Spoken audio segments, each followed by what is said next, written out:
کێبڕکێکانی خولی بژاردەی بالەی یانەکانی عێراق درێژەی هەیە و پێشمەرگەی سلێمانیچ لە ڕاماڵینی یانەکان بەردەوامە. لە یەکێک لە یاریەکانی هەفتەی دووەمی قۆناغی دووەمی خولەکە پێشمەرگەی سلێمانی لە یارەیەکی بەهێزدا میوانداری قووەت جەویەی بەغدای کرد. لەگەڵ دەستپێکردنی یاریەکە یاریزانانی هەردوویانە خاڵ بە خاڵ وەڵامی یەکتریان دەدایەوە، بەڵام ئەنجامی کۆمەڵە یەکەم بە 25 خاڵ بەرامبەر بە 21 خاڵ بە سوودی پێشمەرگەی سلێمانی کۆتایی هات.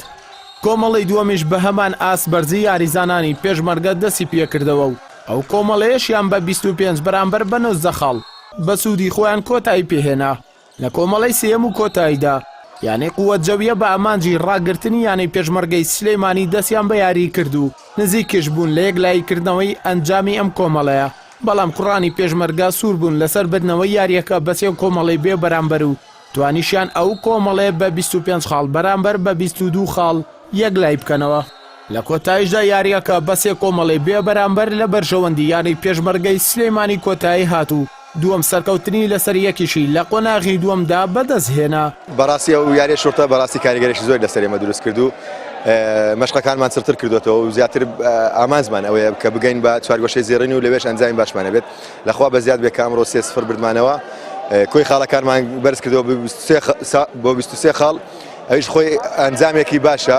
ئینشاڵڵا لە داهاتوودا ئەو یاریانەی کەماون ئەنجامی باشتر بەدەستێنین، چونکە بەڕاستی تیپەکەمان لەسەر ڕێچکەیەکی باش دەڕواتن و وەڵاو جەو هەڵانەی کە کرا هەمومان هەڵە بووین، ینی هەڵەیەک و دوو هەڵە نەبوو، هەر شەش یاریزان بە هەڕاهێنەر و بە هەمومانەوە هەڵە بووین.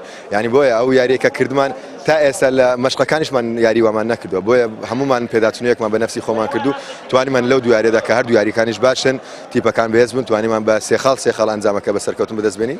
یەکی زۆر بە قووەت ڕاستیمە هەبوو، یعنی پێشمەرگەی سلێمانی خۆی فەرێکەکە قووەت ئەو چەند ساڵە ڕاستی هەرسە دۆرە بیا و یعنی جز فەرێکەکە ئاوەڵ دووەم بیا والحەمدولله ئەوکە یعنی لعبەکە زۆر جوان بوو، دەستخوشی فەرێکەکە پێشمەرگەت کەم ئەوڵ پێش هەمە تشتێکی و جمهوریەتکە سلێمانی هەڵ لەلێرە دەستخوشیان کەم کەمال احترامە و هەر تشتێکی فەرێکەکە الحەمدولله یعنی مستەواکی باش پێشکەش کرد. بەس هەندێک جار یاری نوێت بووتە کۆمەڵە سێدا ئەم هاتن کە ئەم بشن نێزیک بکەنەوە ڕاستی ئەم بشن بکەشنە کۆمەڵە چوارێ، بەس هەندێک غەڵەتی تێ نەکردن، یعنی دەستێ یاریزان نییە دەستی مدرب نییە هەنەجار ئەو یاریەکە ڕاستی یعنی لعبێکی پێشتر هەفتەیە پێشتەمە هەبیگەل نەفتە میسان کە نقطەیەکی پێشمە تقریبا ئاسەکە زۆر باشمە پێشکەش کردەوە، یعنی تەوەی لعبمە ئەم وێدەرێ کۆل بەغدەمە لعب کرد و هەندێکە ئاستۆ خوب بەرز بکەنەوە تەمرینت باشتر بکەنەوە.